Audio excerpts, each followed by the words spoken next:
Hey, hi Varna, hi Poonam, hi Preeti. All right. I guess everyone else can just join in whenever they do. We're in a great place to just start. Just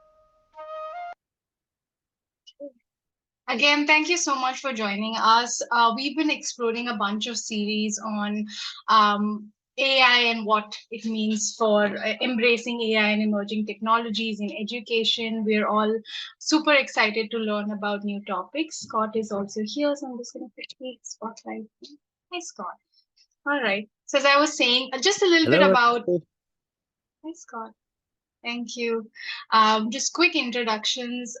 We at the Circle are on a mission to build a network of schools and after schools that are truly reinventing learning and are doing so in service of children from low income communities. We do a lot of these short term programming for educators and innovators who want to learn more about, hey, what could be the future of our schools and what are some ideas out there that all of us can embrace.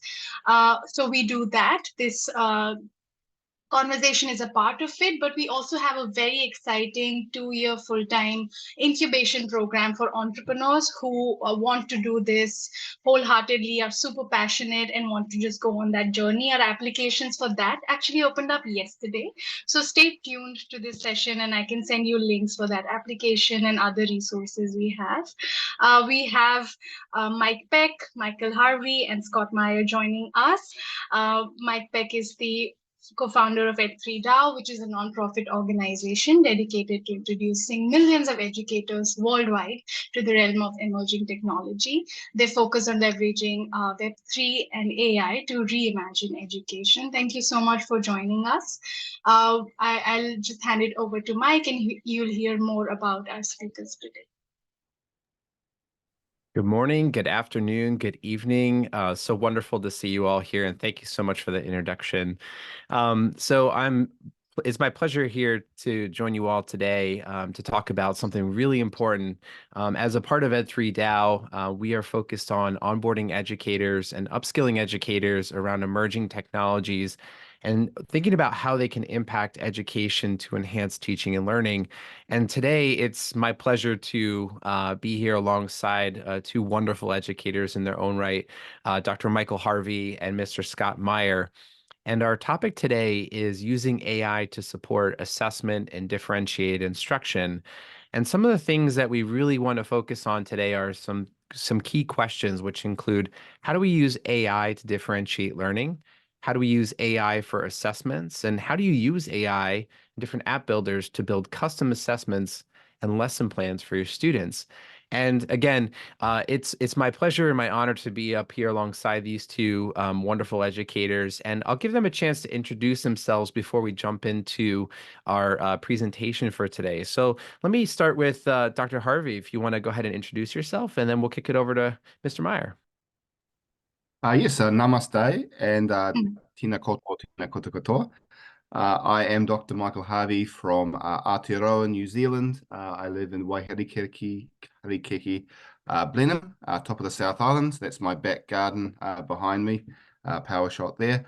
And I'm Director of e-learning at the Boys College here, Marlborough Boys College, and I use artificial intelligence quite extensively in my teaching and student learning.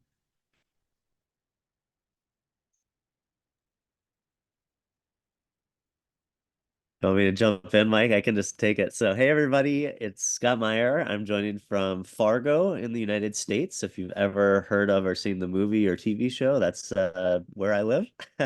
And it's beautiful spring here. Snow is melting. Still quite early, so thanks for letting me join. I run a company called Chip, and we basically make it easy for anyone to use AI tools, including educators, so that their users don't have to pay for access to the latest AI technologies. And so we'll kind of look at how to use some of that today in the classroom. And I'm a former educator myself, member of the Ed3DAO as well, and excited to learn with you here today. Awesome. Thank you so much.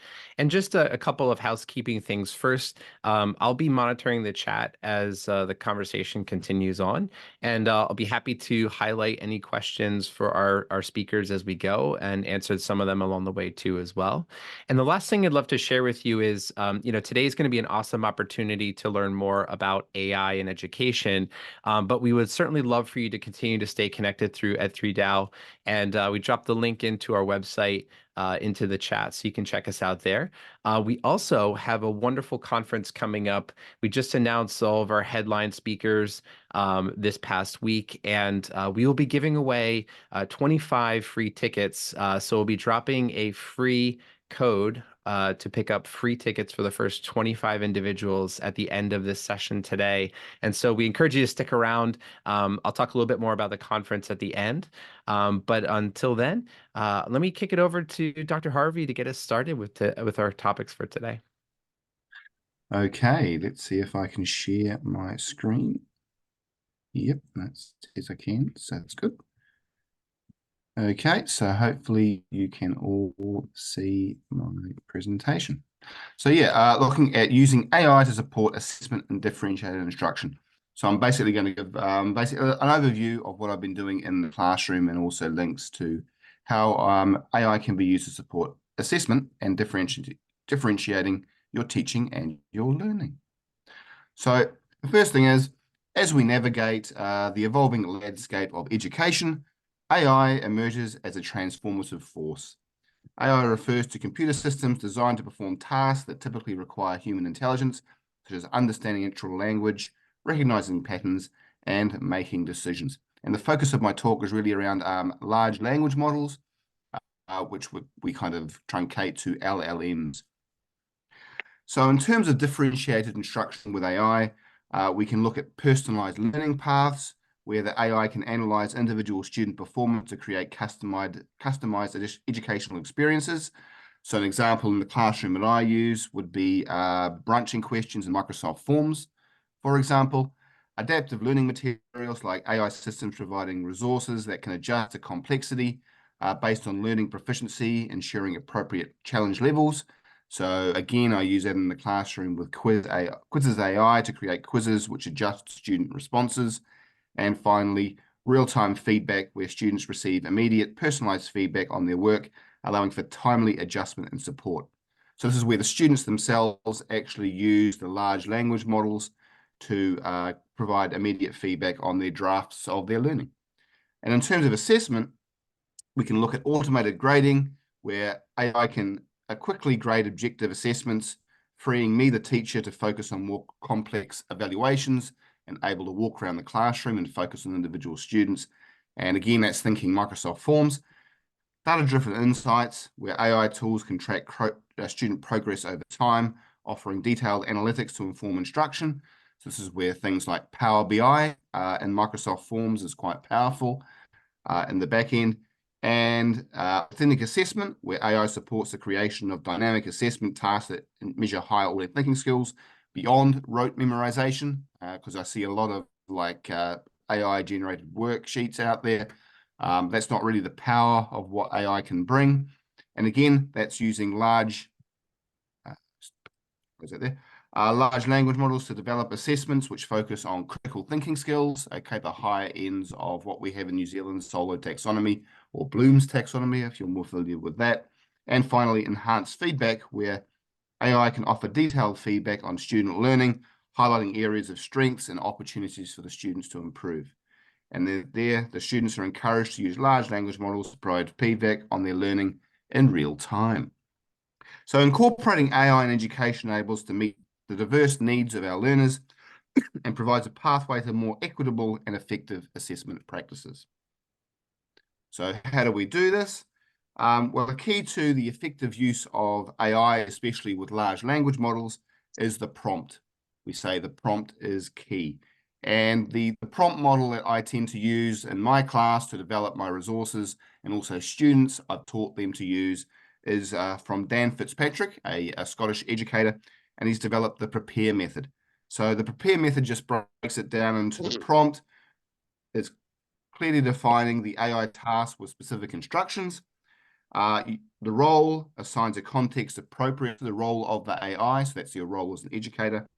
You have to be explicit, so be precise with the desired outcomes and details of what you want from the learning task. Parameters, by setting boundaries for the AI response, such as tone and format. And ask, and this is kind of an adaptation to the earlier models or earlier approaches in prompt engineering, encourage AI to ask clarifying questions for better responses. Rate, request AI to self-assess the quality of that response. And finally, emotions. Include emotional significance to emphasize the importance of the task. And always that involves saying please and thank you as well, because we never know when our AI will become our overlords. Okay, so this method ensures effective use of AI in educational settings, enhancing both instruction and assessment practices.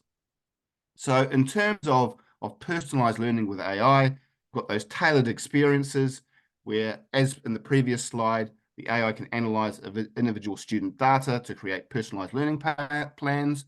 So an example of that would be use of Immersive Reader, for example, as an AI tool. So students can do text-to-speech or speech-to-text during assessment, and also adaptive content. So again, dynamic difficulty adjustment, and that's where the large language models and the prompt engineering comes in. You can actually cater the bespoke assessment or the bespoke learning task to the student based on the individual needs of that student.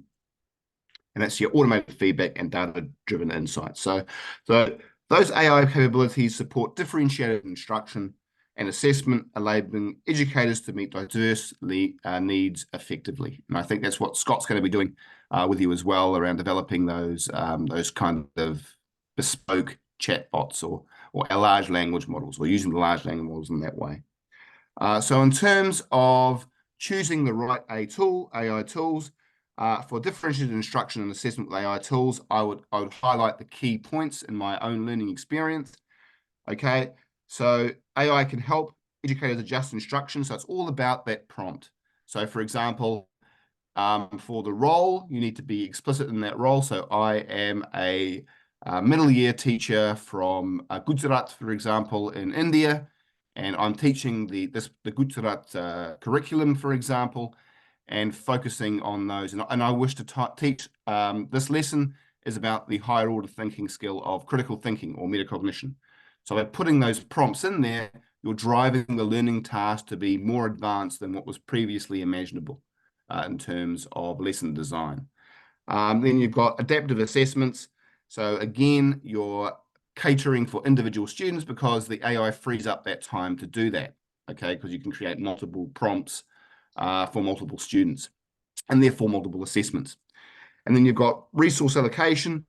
So basically AI tools can then work out which students need a certain attention and certain skills or certain areas of knowledge, and therefore you can focus on those individual students while you're in class, rather than basically having a worksheet which is for the entire classroom.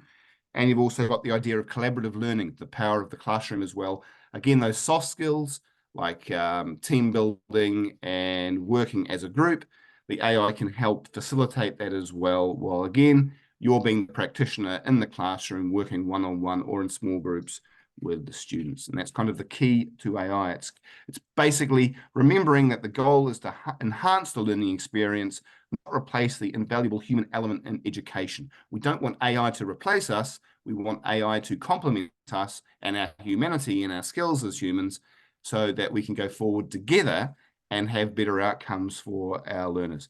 Because the AI serves as a tool to support teachers and students alike. What happened to me? Michael, Okay. just a quick, So, sorry, oh, yeah, Michael, I go just for had it. a quick question. Yeah, I just had a quick question. And so what I thought I heard you talking about too, when you're talking about the idea of prompting, was that the more specific the information you're providing to the AI tool, the better the outcome is. Is that accurate, would you say? That's correct. That's why I'm suggesting that you're putting in the particular curriculum you're working with, your particular year level, what particular skills you're going to look at for that assessment or that learning task. So yeah, the more explicit it is, and the more and also it's a conversation as well with AI. It's a conversational tool. So as it guides through, you can actually refine the assessment or the learning task, and can ask you questions of how you wish potentially to improve that learning task. So yes, Awesome. that is definitely, yeah. Yeah, thanks. I just wanted to highlight that point, and I really appreciate the idea that when you're working with these AI tools, think of it as a conversation. So when you ask it a question, you'll get a response, but it may not be exactly what you're looking for, and you can have a further conversation to clarify with the AI what it is that you're looking for. So I just wanted to underscore that, and thanks for highlighting that particular piece.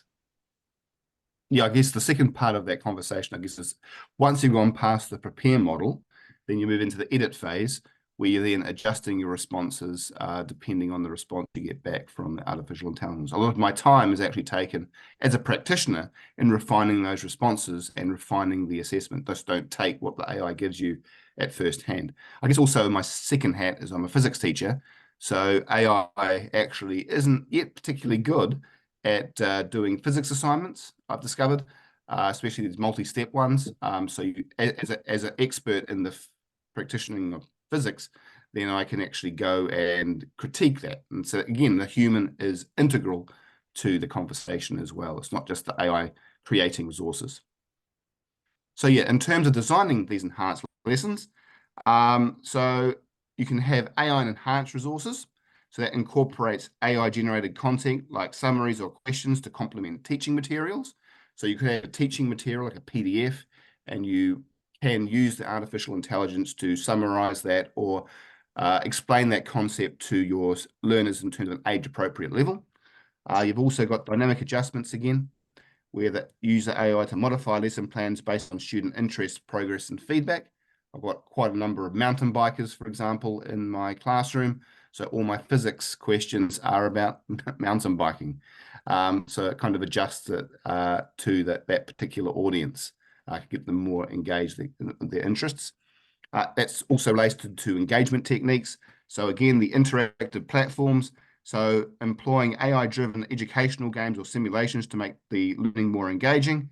Okay, so that's why I have a picture of Albert on there. So I use large language models to create a digital avatar of Albert for students to interact with him discussing, for example, his thesis on the photoelectric effect. So therefore, the students can have conversations with Albert Einstein, which is kind of hard now because he's dead. So it's the AI can do that. So that's one thing that kind of engages the learners even further. So again, remembering that AI should support, not replace, the teacher's role in fostering a rich learning environment. So this is something I've just learned in the last couple of months, and I've been incorporating it into my own lessons. This is from Brett Salakis. As a New Zealander, it pains me to say he's Australian, but yes, he's Australian, so it's fine, it's okay. And he has the AI-driven assessment model, which he calls the PRISM model. So in the context of using AI to support assessment and differentiated instruction, the PRISM model framework offers a comprehensive approach. So it's basically broken down in 4 parts.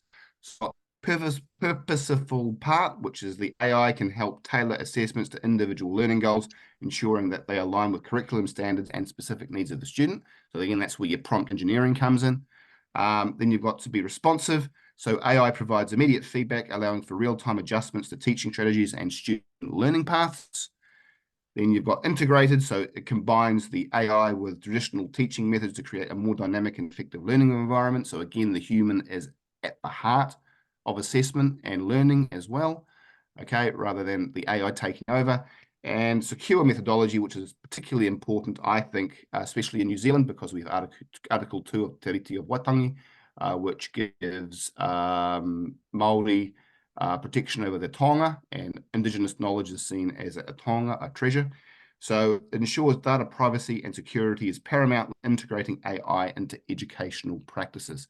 So at present, that seems to be the Microsoft approach. They've created a model where they've got basically, you can get anything from the internet, but it doesn't send out information to the internet to use with the large language models. Whereas Google at present, if you tick that box, it goes to everybody, which yeah, I have issues with when you're dealing with student information. So by leveraging AI with Prism framework, educators can create a more personalized and effective learning experience that adapts to the unique needs of each student. Its AI's ability to analyze data quickly and provide feedback can be used to inform instruction to make it more responsive to our students' needs. Additionally, AI can assist in creating assessments that are fair, learning objectives, contributing to more equitable educational environments. So basically, the AI tool fits with the pedagogy, not the pedagogy fits with the AI tool. That's key. Just don't try and get something from the box. Oh, that looks pretty cool. It's making sure that front and foremost is the learning objectives and the learning comes first rather than the AI tool. So that's actually the Prism model there. I'm not sure how we're sharing stuff for this talk, but I do have a PDF copy of that, which I can share later. Yeah, it's a bit too complicated to go through in the space of 5 minutes. So in terms of implementing the Prism model in my classroom, so in the context of AI in education, we've gone through the Prism model, and it's basically a framework designed to enhance learning assessments by integrating artificial intelligence.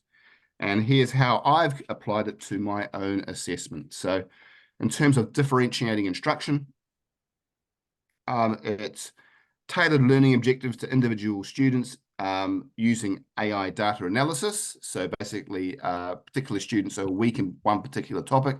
So I'm basically going over those questions and so they master those questions because I know that they're struggling due to AI and analytics. It's responsive. So it's, again, providing real-time feedback, adapting instruction to student responses. So one tool I'm using at the moment is School AI, which is an American kind of startup. And it basically has a chat. I create a chat bot, and then I can actually see how the students are interacting with that chat bot and what they're struggling with and what they're not struggling with. So then I can walk around the classroom with that real-time feedback and have conversations and further tease out their misconceptions around the science that I'm teaching. And then you've also got combining AI tools with traditional teaching methods. So again, that's more of a holistic approach. So the tool is there to assist what is already like direct instruction, for example, if it's a need to have a whole class discussion about one particular misconception. So for example, there was confusion in my last week around adaptation and how it relates to evolution. I got that feedback from the AI tool, so I could then reteach that so that misconception was hopefully negated. And then it also ensures data user differentiation is protected and private. So that's the other key thing. Because I'm kind of locking down the chatbot, I can control what information goes out to the internet, and especially important when you're dealing with students. So in terms of assessment, I've designed assessments that align with the curriculum and learning goals informed by AI insights. So we've got a new standard, 1.2 here in New Zealand. So I've created a local curriculum assessment based on drunken kururu, which is the wood pigeon, which falls down from trees. And I've created that bespoke assessment completely using AI. I just put in the local context, put in the learning objectives or the context around the assessment, and it created it for me. Bit of tweaking, but yeah, so it was actually aligned to the national standards based on assessment. And also it was basically, again, secure. So those are just some examples how I'm using AI for assessment. In terms of your practical steps as an educator, I think you have to first identify the goals. So start kind of defining what you want to achieve with AI in your school. Then select those AI tools that align with those educational objectives and resources rather than the other way around. Then train up your educators, provide training for teachers to effectively use AI in instruction and assessment, and then monitor progress. Basically always reviewing how that AI impacts your teaching and learning, adjusting as you need be. So that's where your professional development comes in. Your IT support as well has to be critical to use those tools. Collaborative networks, so teachers around India that are also using tools, teachers around the world, what we're doing right now, developing those collaborative networks that encourage sharing best practices by educators around the world and also locally. I recommend having pizza a lot, seems to bring the educators in. And policy frameworks, develop policies within your own school in order to support ethical use of AI in education. So by following these guidelines, educators can leverage AI to create more personalized and effective learning experiences. Remember, the goal is to enhance human teaching, not replace our teaching, because we are at the heart, those relationships are at the heart of education. And AI should be seen as a tool that supports and enriches the educational process. Okay, so in terms of some case studies from my classroom, so in my experience, AI has been instrumental in identifying students who need extra help and providing them with resources to improve their understanding of the complex topics that I teach. An example of this, to see which students are struggling, so then I can have those conversations with them and their parents. AI-driven assessment tools have also streamlined the grading process, no more red pen and marking books, freeing up my time to focus more on teaching and less administrative tasks. This is the case again with Teams, looking at Microsoft Forms especially, but also Google Classroom does the same thing. In terms of differentiating learning, students have been able to use large language models in class to summarize PDFs and websites, rewrite to their desired appropriate reading level, and allow students to get immediate feedback on their learning. So not only am I using the large language models, but students are also using the large language models for their learning. So in terms of challenges, because there's always challenges, initial resistance to AI integration was addressed through professional development sessions that demonstrated the benefits of AI in education. And then concerns about data privacy were mitigated by implementing secure AI systems that comply with educational data protection regulations, such as Microsoft Copilot. So by embracing AI, educators can offer a more equitable, efficient, and effective learning environment. So again, those ethical considerations. So in the context of education, AI can be utilized to both differentiate instruction and assess student learning. So that can be through bias and equity. So it's crucial to ensure that our AI systems are trained on diverse data sets to minimize bias and promote equitable access to education. And protecting student data is paramount. AI systems must adhere to strict privacy and security standards to safeguard personal information of our learners. So us as educators, we must be vigilant about the ethical implications of using AI, ensuring it serves as a tool for enhancing learning without compromising fairness or privacy. AI should support, not replace, the critical roles of teachers. That's my theme, because we're all teachers and we don't want to be made unemployed, but it's the key that it should support, it should not replace us. And it's the same thing when students are doing assessments. I point out to them, if you just copy and paste and put it into an essay, you're getting the AI to replace you. You want to work with the AI, not have it replace you. And that's another conversation for another time of how I deal with assessments. But essentially, it's creating little milestones the students have to reach during the assessment period, actually knowing your learners. And because I have a PhD, I really enjoyed the Viva experience. So I'm now sharing that with my students, little 10-minute chats at the end of an assessment. So they actually, I get a grasp of whether they understand the concept that they've been assessed on or not. So in terms of preparing for AI integration, professional development, I've already reinforced that. So educators need training and effective integration of AI tools into their teaching practice, which hopefully these kind of talks are helping with. And then understanding how AI, to blend AI with traditional teaching methods is crucial for effective instruction as well. The idea of infrastructure readiness, that's a major issue we have in New Zealand, for example. One of the other hats I wear is being a member of the union and having conversations with small rural schools in New Zealand, which would potentially be analogous to small Indian schools. We've only got 8 Chromebooks between 1,000 students. So that's a digital equity issue. So schools must have access to necessary hardware and software to support AI applications, and also reliable connectivity, especially again in New Zealand and small country towns, and I'm sure it's the same in India, that sometimes our internet is not as good as it should be. So this approach ensures that AI serves as a complement to educators, enhancing the teaching and learning experience and maintaining the human touch that is essential to education. And my word of the year is whakawhanangatanga, which is a Māori word, which basically is it's a verb. It's about building relationships. And that's, I think, the key to education is the relationships. So in terms of my prognostication, the future of AI in education, in the context of the future of using AI to support assessment and differentiated instruction, these are a couple of points to consider. We are likely to see AI become more integrated into educational tools, providing real-time analytics and supporting adaptive learning platforms, so it can create dynamic curriculums that evolve based on student performance and engagement. And the long-term impact of AI, it has potential, at least, to revolutionize education by making it more accessible and customized. And it could lead, well, I hope it does, lead to a shift from traditional assessment methods to continuous formative assessments, enabling a deeper understanding of student learning processes and outcomes. And we're already seeing that in New Zealand, the death of the essay. That's kind of, as a model of assessment, is becoming more and more challenged due to the integration of AI.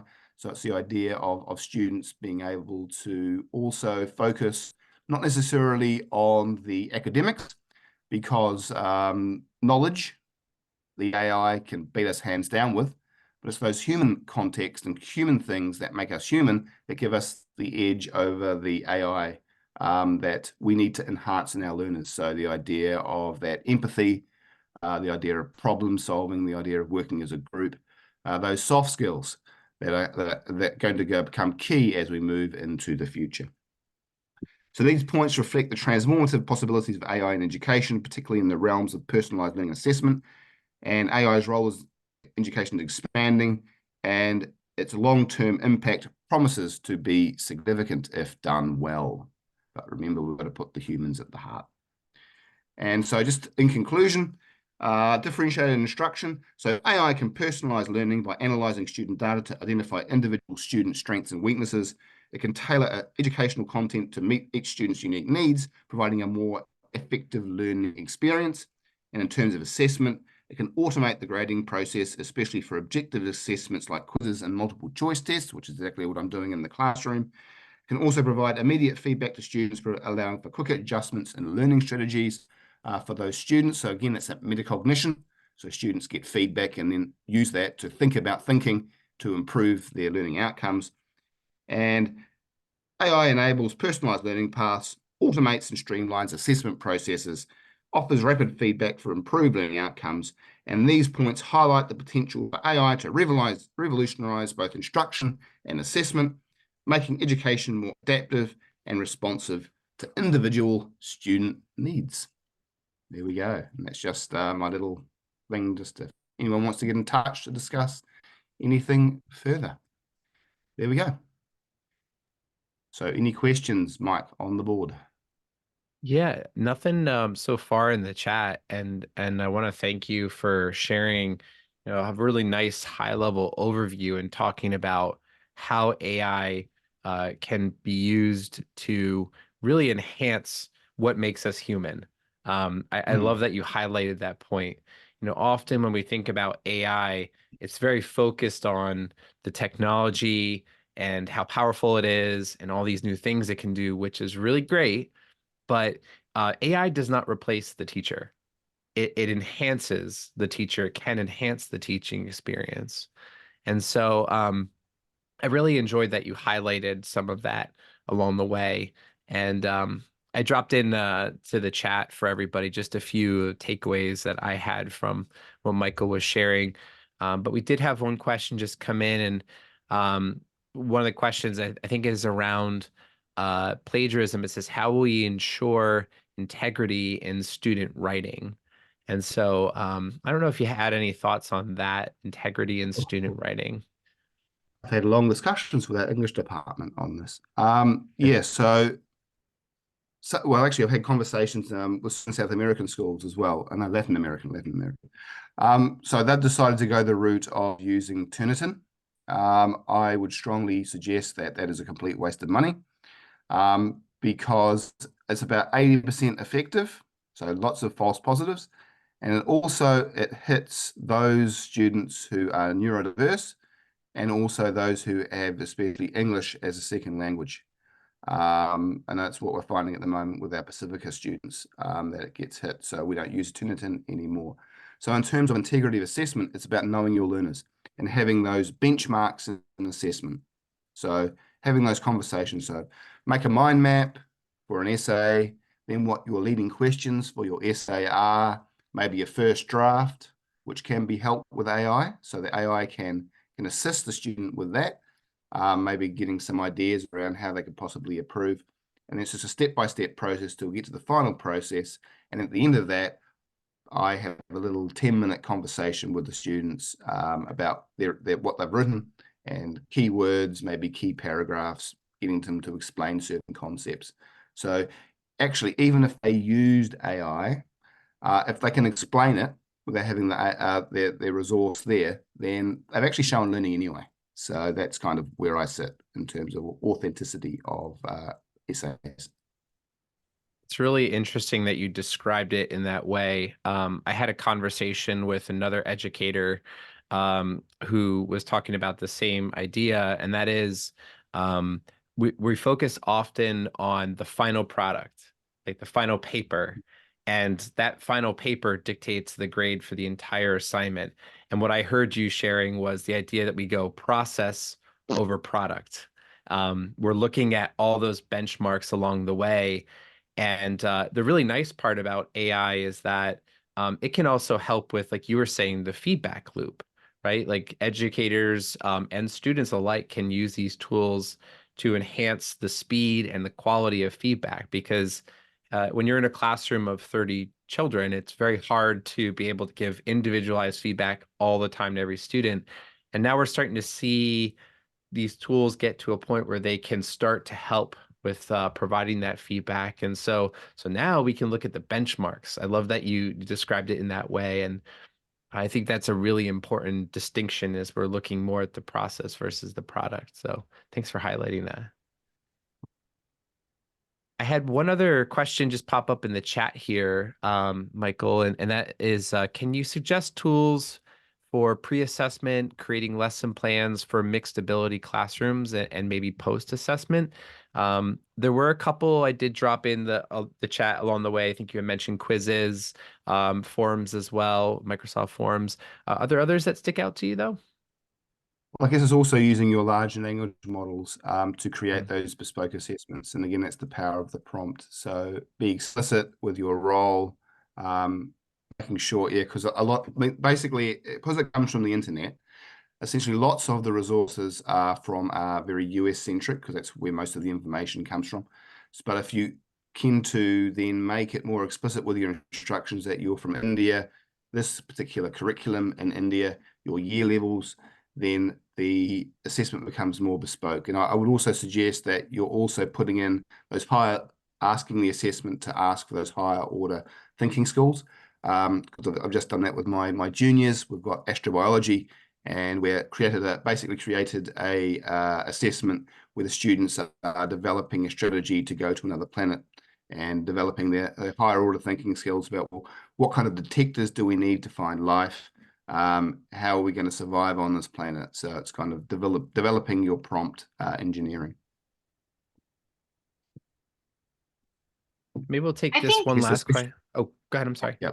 Sorry, no, I think it'll be just helpful to kind of summarize all the tools or platforms you're using. So some names would be School.ai, Microsoft Forms, Google Classroom, anything else that you use that our educators on this call can probably also check out. Yeah, I don't particularly like tools, because all tools are really doing, to be honest, is they're just using the large language model. And Scott actually, in his session, is more effective in that sense, making little chat GPTs for your classroom. Because all is that basically it's a skin for the chat GPT prompts. So if you become more experienced in the prompt engineering and developing those bespoke chat GPT models, then that's, I think, more effective than taking it off the shelf. Because again, you don't know where that data is going. So you have to be quite careful in terms of digital privacy, and that's an issue. Thank you. There was a couple of questions I saw come through in the chat that were starting to head that direction. And I think, Yeah, it might be great for us to jump into the next part of this presentation. So, because Scott is going to share a tool that you can use in your classrooms to help focus on both differentiation and assessment as well. So, I'll kick it over to Scott and we'll get started. Hello, everyone. It's great to be here. I just put a link in the chat for an icebreaker. I always think it's good to start warming up. We're going to learn by doing. So in the next kind of section, we're going to start building together. I think we have a great foundation here from Michael. So now we can actually apply those lessons to creating action. So if you want to warm up and play along, you can click the link in the chat to the ice breaking chipper and answer any questions. This is an example of a really simple chat interface. And like Michael said, what you can do as a teacher or as a builder is use these large language models to drive conversation to certain areas. So that might be around a topic in the classroom. It might be ways to be more efficient, or in this case, it might be ways just to create jokes. So feel free, if you use that, you can put anything in the chat. As I mentioned, I'm in Fargo, North Dakota. And what I found and what I've seen in research is that AI does two things really well. It can make us more efficient. And there's about a 40% increase in efficiency when people use AI tools. It can also make us more creative. And so that's, I think, really fun to see how people can use these tools to come up with new ideas. So really excited today to kind of walk through how we can be more creative and create things for our classroom. So what we're going to do today is use a tool that I helped develop called Chip. And we're going to kind of sign up first and then have you build AI tools that you could use today in the classroom. And we'll kind of walk through a few different versions of it. So what I'm going to do is put a link in the chat where you can sign up, and then I will walk you through the sign up as well. So in the chat, you'll see a link to chip.ai, and we're going to click Get Started. I'll share my screen so you can kind of watch me do it, but feel free to work ahead. If you know what you're doing, you can just go for it. So this is what you'll see when you click that link. So again, it's chip, CHIPP.ai.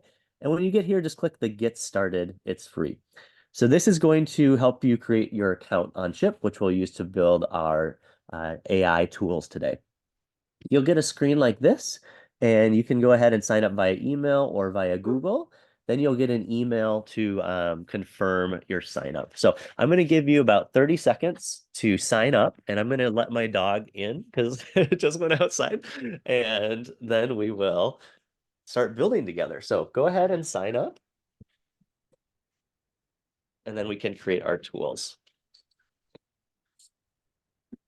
So in the chat, go ahead and give me a 1 if you're good. Once you kind of are in a spot where when you have an account, then we can kind of get everyone going. I'll stop sharing here and check the chat.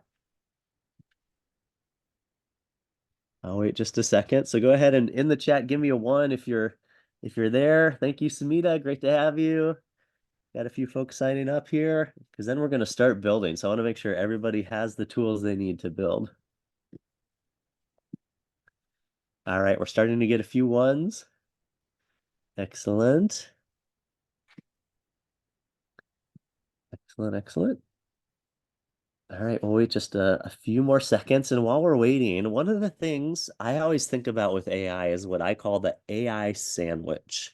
So whenever I approach AI, any tool, any process, we always think about it starts with a human, and then AI is going to do something, and then the human's going to take that AI and take action with it. And that might mean editing it or sharing it or improving it or fact checking it. But as Michael said, we don't want to replace teachers, but instead we want to insert the AI in the middle as the middle of the sandwich to help us come up with ideas.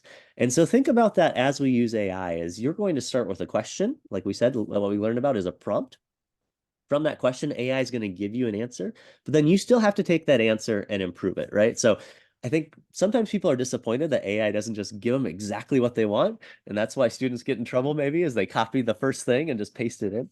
But what we have to do is use that answer and then improve it, right? That's where we add the human element to it. So today we're going to use the AI sandwich and build a couple of use cases.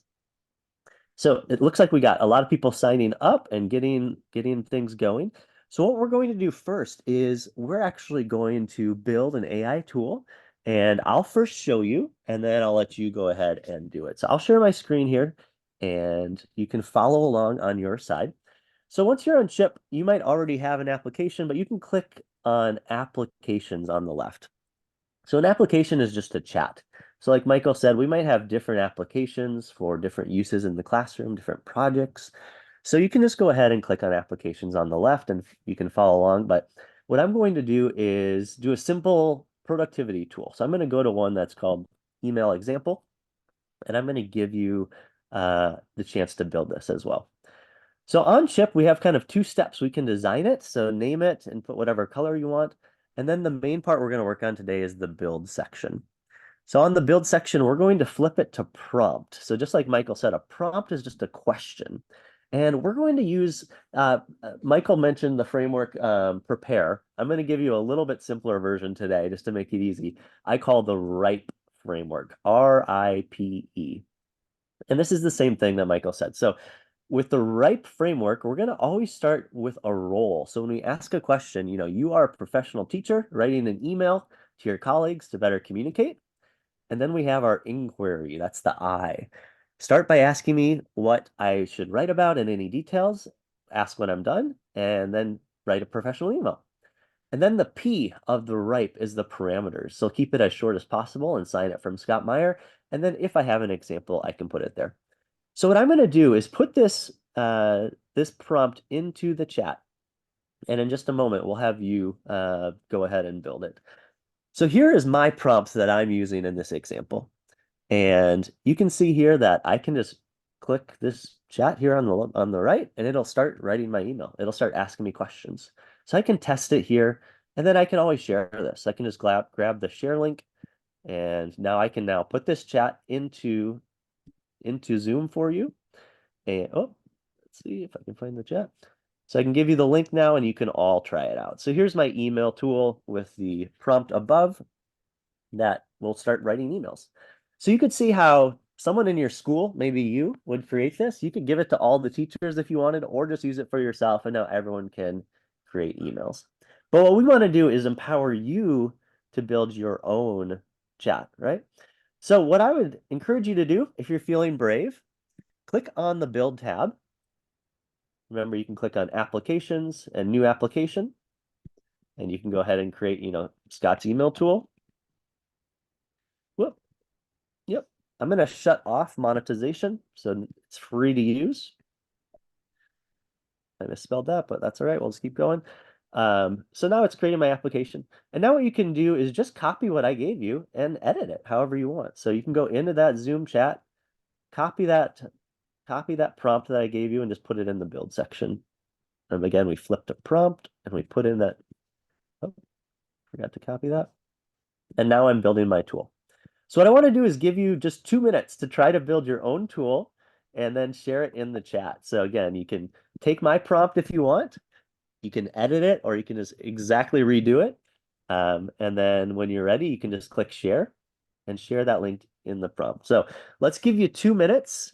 I'll go ahead and put on a little music and let you guys build for a few minutes, and then we'll see what to come up with. See, I'll put on.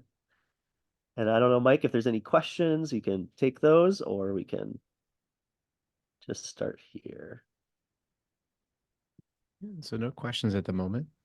Yeah, that's fine. So we will get some music going, and we'll give you 2 minutes to build. So again, try to create your first chip chat.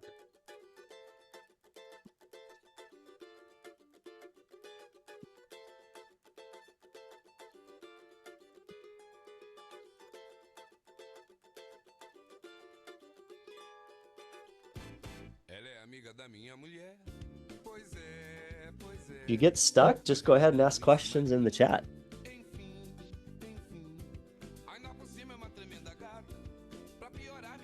Yeah, I can repost the prompt for sure.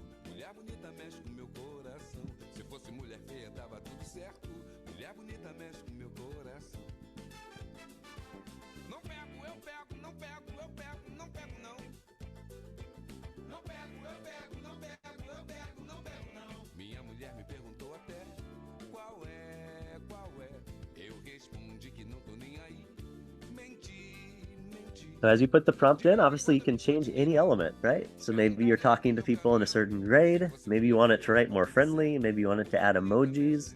Maybe you want it to write in a certain language, right? It doesn't have to be English. So try to play around and see what happens when you change parts of the prompt.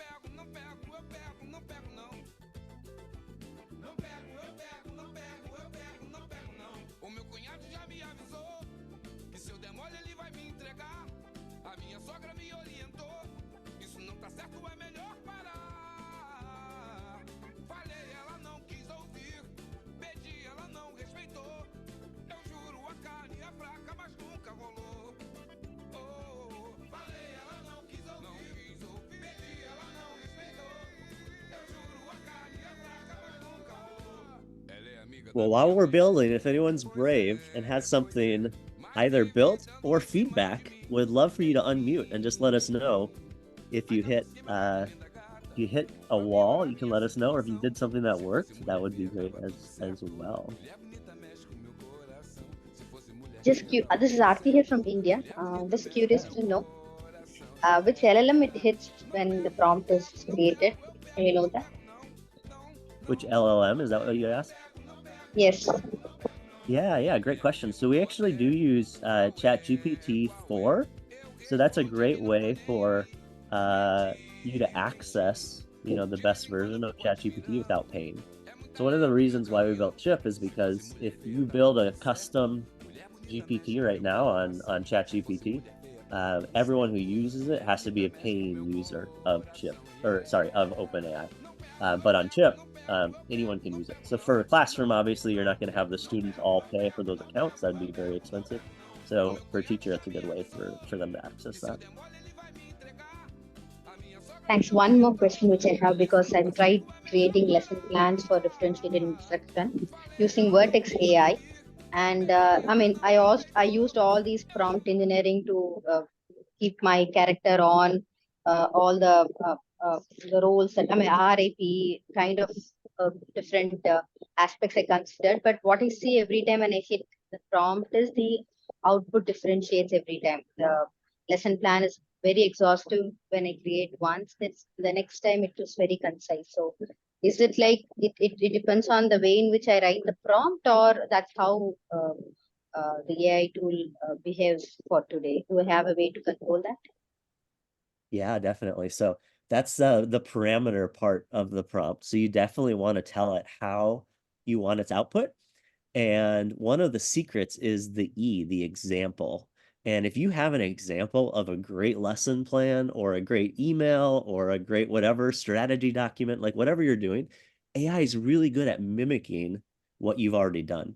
And so if you can put in a lesson plan right into the prompt, like, so I want you to create a lesson plan about XYZ, it should look like this. And then you can put an old lesson plan in. It'll do a really good job of matching it. The other thing I do a lot in prompts is tell it to respond, less than so many sentences or paragraphs, or sometimes I'll say converse more like a text message, so it's short. So yeah, we'll do that in the next thing we're building. So that's a great question. All right, we got Kataki has a lesson up for us to look at. How was it building, Kataki? Tell us your feedback, and I'll show one thing I noticed is that you can turn off authentication. I should have shown that, so I'll show that real quick. So one of the things we do at Chip is you can require people to log in. So one thing you'll notice on the bottom of the build tab, there's a little button called authentication. Go ahead and shut that off if you want anyone to use it. So for today's purposes, you probably are okay with it being open. If you only wanted people in your school with certain emails to use it, you could turn that on. But yeah, Kataki, go ahead and tell us how was it? What was the experience?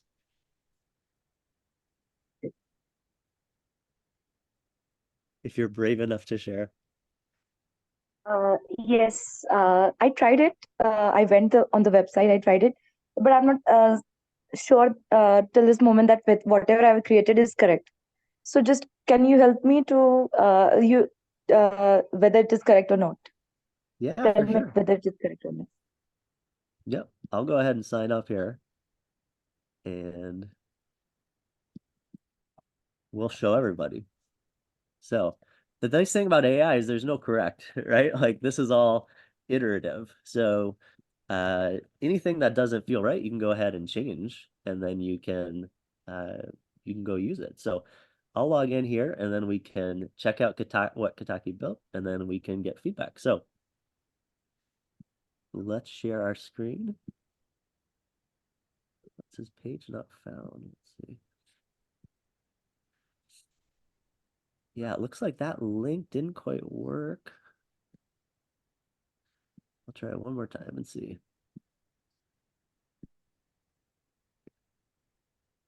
All right, I'm having trouble getting into that one. So we'll have to take a look at that in a bit. But I'll just show you how I would edit it on my end, and that way if you get stuck, you can review it. Oh yeah, so good note in the chat.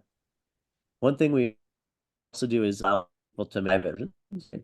When you save it, if it's on only me, that's going to just be private, right? But you probably want to make it where anyone with a link could use it, or anyone on chip. So I usually do anyone on chip, that other people can also use it.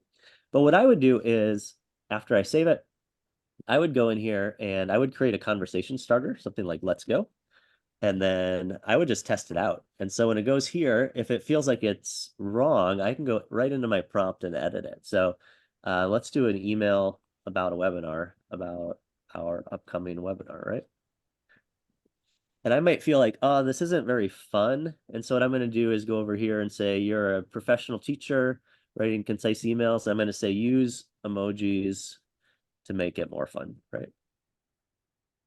And I can just save that, and then I can check out how that impacts the answers. And that was a great question that we had about, how do we make the length how we want it to be. So you can see here, I said clear, concise emails. That's going to be enough to give that AI tool like direction.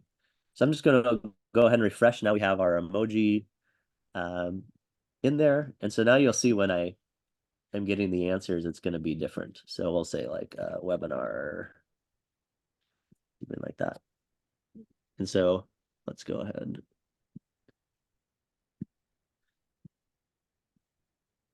Yeah. So we can start to kind of play around with how it's functioning as we go. So I'm not getting enough emojis now, so I would go back in and reprompt it and put that in. But you can kind of keep tweaking it like that. So what we can do with these, kind of tools is to edit the prompt until we feel good. And then we can just share that for, anyone in the school, in the classroom, or just for ourselves to use. So a lot of people will use a tool like Chip for internal processes, right? So everyone in the company might want to write blog posts or write lesson plans or whatever it is to kind of take action. So I'll stop sharing real quick and just see if we have a few other questions or if anyone else wants to share. Mike did build one here. Mike, tell us about your experience here building and what happened. Yeah, this is like really easy to create. And so I created my little bot here, and I didn't put any starters in. I just left it as provide a topic. So the behind the scenes, what I did was I said, give me specifics on 3 different examples. So you provide a topic for a lesson or an assessment or whatever the case might be, what you're building. And then it's going to give you 3 different, I asked it to give 3 different types of differentiated products. So if it's an assessment, give me, 3 different types of quizzes. And I can also, of course, then chat with it. So if, maybe it gives me an assessment that's differentiated for learners who may be struggling readers. Maybe I need a differentiated assessment for learners who are struggling with a specific concept. So I can have the conversation with the bot to be able to, really focus in on what it is that I need help with. So I liked that, a few people had asked about how do we help my struggling learners with, X, Y, and Z. This can help me come up with ideas. So it's a really great like brainstorming tool for me. And this was super easy to build, and I can kind of tweak it and change it on the build tab very, very, very easily. Cool. Yeah, no, that's awesome. Yeah, hopefully it's easy. And like we love feedback, obviously, of how people want to improve it. But I think we want people to start building, because with AI, there's no barrier, right? You can go in here and start trying things, and that's going to be the same techniques, whether you're using ChatGPT or School AI or whatever it is. Like a lot of the same processes will be the same. As Michael said, it's kind of the same technology underneath it. So you want to kind of get used to it. So does the prompt read URLs to get content? Right now, you can include URLs, but by default it won't. And so it has to search the web, which is a function that like we have capabilities for. But right now, if you're using the prompt, it's only going to go what's off the prompt. But you can also build with files. So you can upload files and it would pull information from those files. So if you have information that doesn't exist on the web, so maybe you have your your school policies, right? And that's not something that has been on the internet. Like you could upload those and then students could actually ask questions about those as well. So a lot of potential. So what I'd love to do is to show a few other use cases going deeper into education. I know that some of like you're just getting your feet wet. And so I don't want to go too fast. So what I'm going to do is give you a link to our 3-part email course. So what I'm going to go over next, you could get via email. And if you want the notes from this or to go through at a slower pace, like you can definitely sign up and get that. And we'll email you kind of the 3 ways educators can use AI. So feel free to sign up for that, but I want to give that as sort of a parachute in case I go too fast or you get lost. And in terms of data visualizations, you can do some visualization. I'd say it's, we do image generation, just like ChatGPT does. And also vision, where you can take a photo. So that's really fun for like science stuff or specific lessons where you can take a picture with your phone and say, what is this, or how is this made, or, tell me more about the history of this item or object. So that's a really fun way, I think, to connect the real world with AI. The other thing I found, just as like a interesting takeaway, I have 4 children who are 10 years old, 8 years old, 6 years old, and 2 years old. And so most of my kids are not very good at typing yet. And I found the audio version of ChatGPT on the app is really powerful for them. So for example, my 8-year-old has used it, and I just gave her my phone and said, you can talk to it. And she started asking questions about bullying and why kids were making fun of her. And it was a conversation where you could imagine a counselor in a school allowing students to speak, right? And then looking at the transcripts to see who needs support. For me, it was really eye-opening because it was under my account, so I could go see what she said. But it was stuff she hadn't told me. So I think it's interesting to think about how AI could be used to kind of identify people who need help. So let's go ahead now and build a few other tools. So what I just showed you with the email, that was a really simple like productivity hack, right? You can write faster emails, create lesson plans, create agendas. But let's get into the education side. How can we really personalize education and make it more useful for students? So what I'm going to do is show you a project builder. So this would be a way to create projects around a lesson topic. So one thing that's a challenge is for a teacher is creating projects and assessments for those projects that students actually care about. So what we're going to do is use AI to create individualized projects and create a rubric on those projects all around the same topic. So I'm going to pretend that I am teaching history, and we're going to talk about the Aztecs, so the ancient culture in Mexico. I just put the prompt that I have in the chat, and then I'll show you the tool in action. And obviously you can take this prompt, build your own in chip if you want right now alongside us, or you can just watch whatever you're comfortable with. So for this one, our role is going to be a fun, energetic history teacher teaching about the Aztecs for 6th graders. And so you could just change out those keywords for what you're teaching about, right? So if you're a 10th grade teacher teaching English, or if you're a 5th grade teacher teaching science, just flip those words out. Now the inquiry is going to be what we're going to ask the student.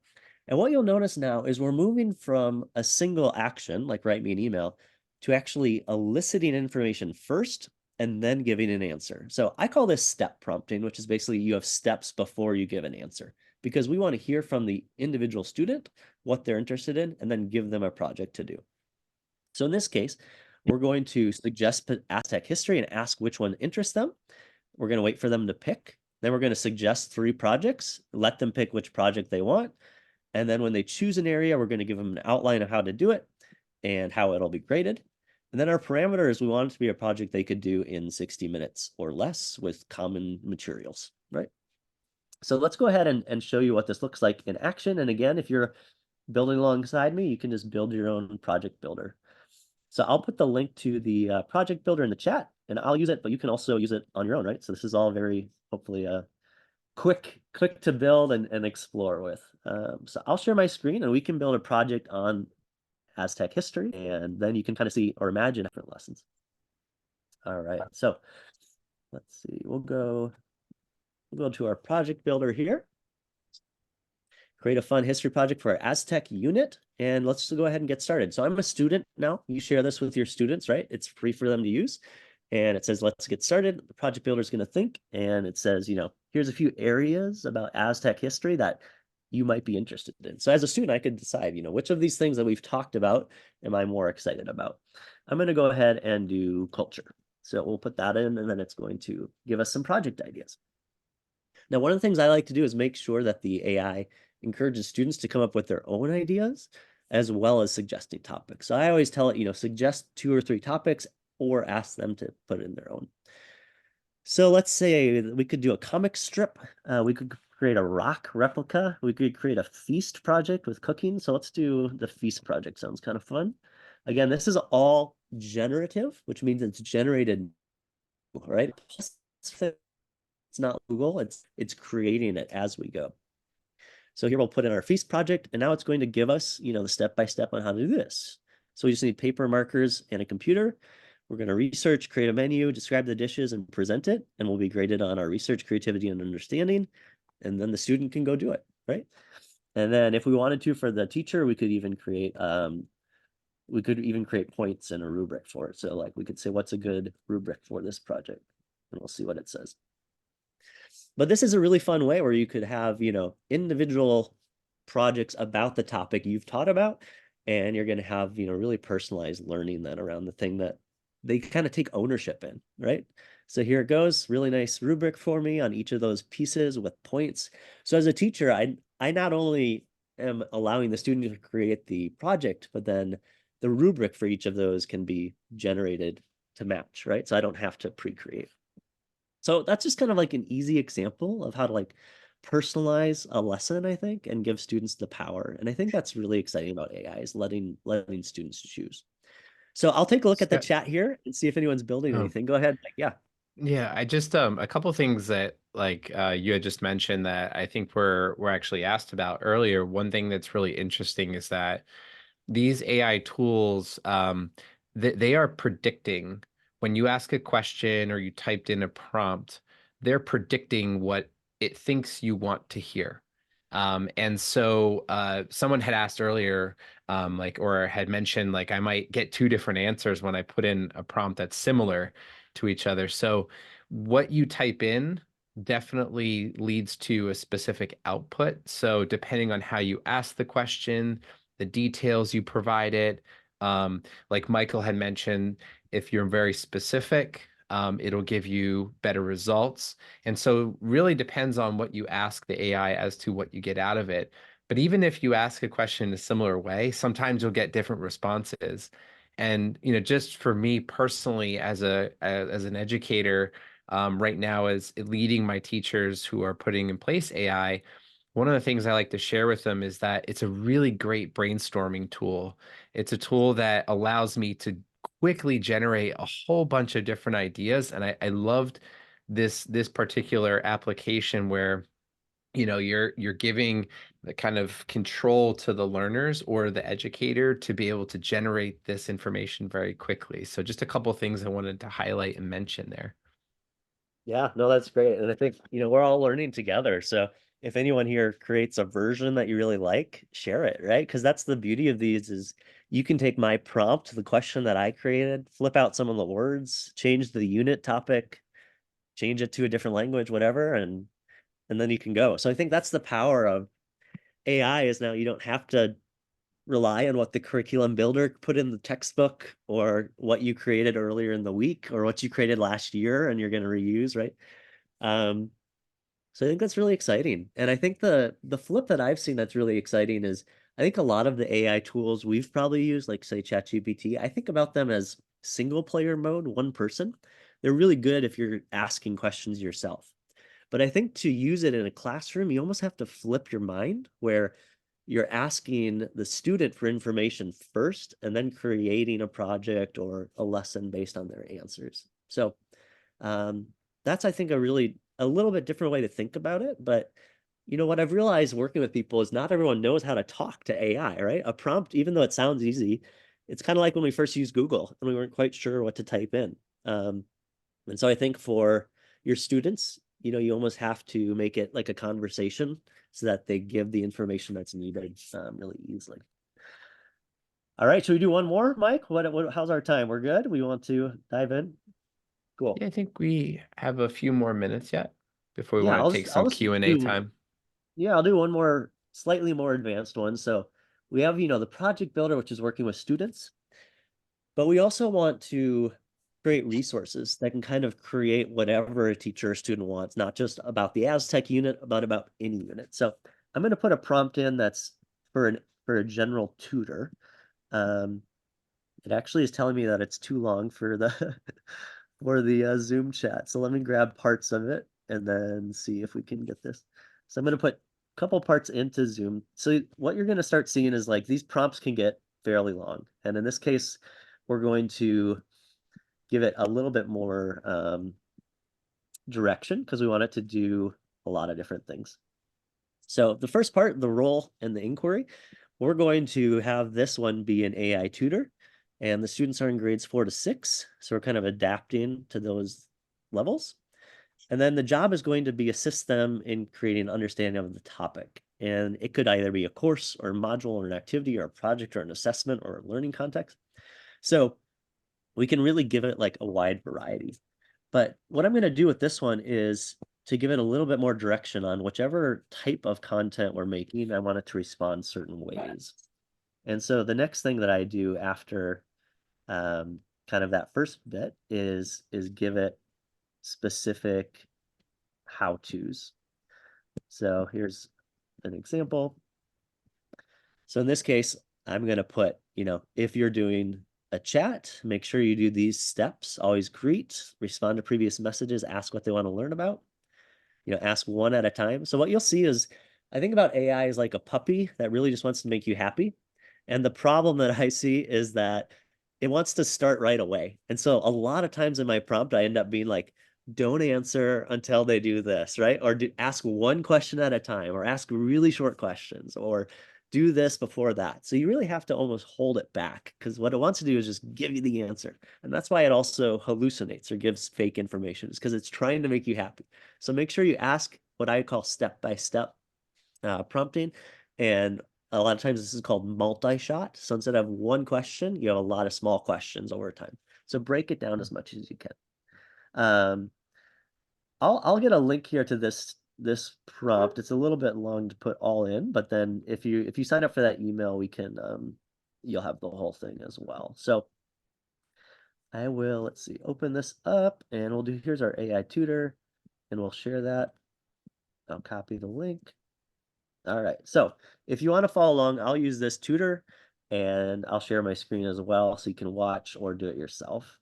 So we'll share our screen. Here's our tutor. And this is using that prompt that we just kind of walked through. So I could ask it now to create a course or a standalone module or some exercises. So let's go ahead and do some practical exercises. So it just needs to know what subject and topic. So let's say the water cycle for science class, right? And we'll see. Now it's going to come up with exercises, and then it's going to Socratic method me, right? Like I asked it not to give answers. I asked it to ask me questions. So I understand it to be about rain, we'll say. And then it can start to walk through like any gaps of learning I have and kind of, give that information that people should have learned in class. And it can be based on, in this case, water cycle is something that we don't need to train it on, but we could also upload textbooks or PowerPoint presentations or whatever we want to add to it. So that's a little bit on how we could create like a tutor that's flexible across lesson types and information.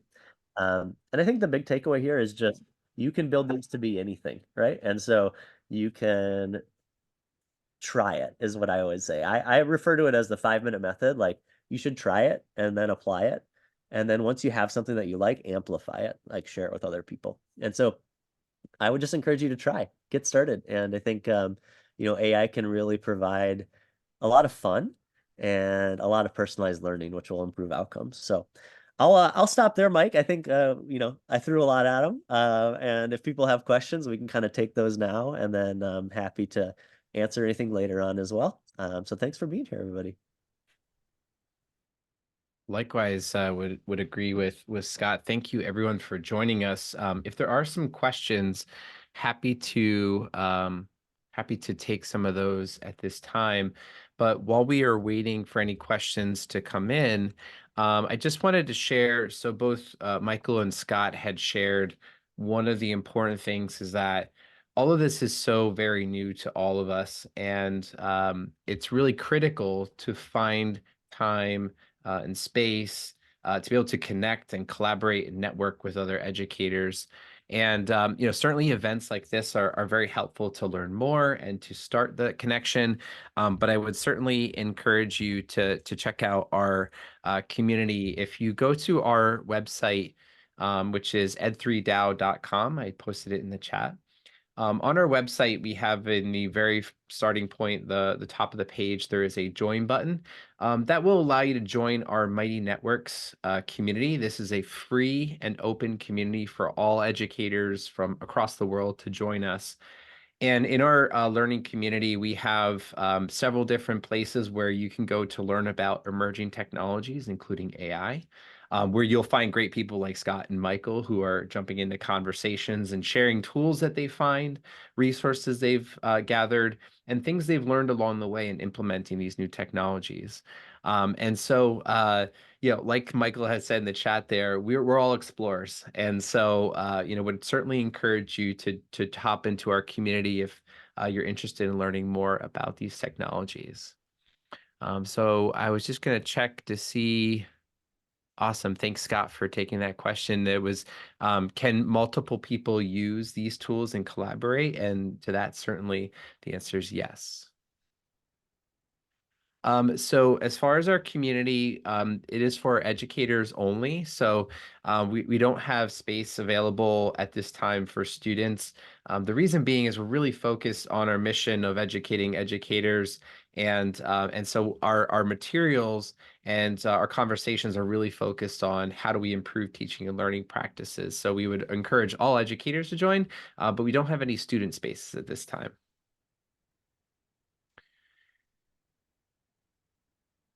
And one last thing love to share. So I did mention at the beginning of our session today that we are hosting a conference coming up, and that is called the Ed3 Futures. I'm going to share my screen as well just to highlight a couple of things.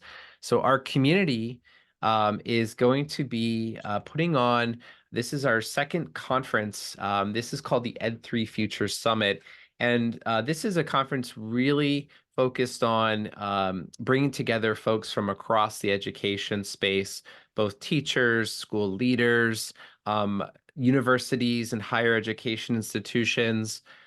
We are inviting folks who are coming from the building space, so those who are building AI tools, who are building Web3 tools. And so our conference this year is focused on 4 specific dimensions: the future of learning, the future of teaching, and also the future of work and community. And so we have a number of sessions that are going to be available for attendees to check out over the course of 3 days. And they're going to all be organized into threads that are associated with these topics. And so we just announced our speaking lineup, and you can see on our website some of the wonderful speakers who will be joining us today, again, from across all different walks of life and education. And so we'd encourage you to check out our website to learn more about this specific event. And the one last thing I will mention with this event is we have a wonderful partnership with with the Circle. And so as a part of that partnership, if you are interested in going, we are allowing for 25 individuals to get free tickets. So I just dropped in the discount code for 25, the first 25 individuals who want to register for our conference using the code India24. It is case sensitive, so please be sure to use a capital I for that. But if you go to our website and register, that code will get you a free ticket for the first 25 individuals. And once again, we wanted to thank you and certainly honor our partnership here with the Circle, and thank you all for joining us today. So I will jump in to see if there's any last minute questions here. Oh, thanks so much, Michael, Scott, for taking those. Okay, and before kicking it back to Amina, I really appreciate, want to thank Michael, Scott, for joining us this morning. We did have a little bit of hiccup with the time change here in the US. And so it is very, very early in the morning for Michael. Thank you for sticking with us. We really, really appreciate it. Scott, I know it's so very early in the morning for you too, as well, just on the other part of the world. And so thank you for joining as well. Both of you had shared some wonderful insights for us today. Thank you so much. Yes, thank you so much for that, Mike. And yes, Scott and Michael, thank you for sharing your insights. It was so wonderful to know what you're all doing in your context. And I'm sure all our audiences here took a lot of insights and probably have a lot more questions because the Indian context is just so different. But it's just great to know what's happening across the globe as well. Thank you so much for this question. If there are any for this session, if there are any more questions, if you have a few more minutes, then we can just take it on chat. If someone wants to quickly unmute themselves, then please feel free to do that. I have sent a running list of all resources mentioned in this session on the chat. I can attach that to an email that I sent to all attendees as well. And we'll be sharing the recording. Let us know if you have any questions. Otherwise, we're good to close. I just had a provocation actually in terms of assessment there. So what happens to standardized assessment? Because you've now got bespoke assessments focused on the individual student. Are you posing that question, Michael? Yeah, because I know in the education system has, like, New Zealand come from the British system, which is very standardized. But if we're going to now move forward using artificial intelligence, it's going to involve a sea change in assessment because you're going to have bespoke assessment for every individual student. Would like to take that. I wish I had an answer. It's a wonderful question. And yeah, certainly a very provocative question. Elicits a lot of thinking about how we really realign what we do, right? We've been so focused for so long on just, standardization. And I often wonder the same thing. How do we make learning more personalized for our individual students, providing them the right pathways? We have a lot of work ahead of us in education, I think.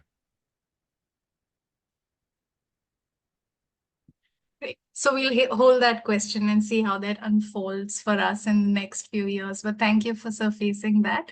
Mike, someone's in the chat is asking me again about the Ed3 conference. If you can just reiterate, or when is it happening?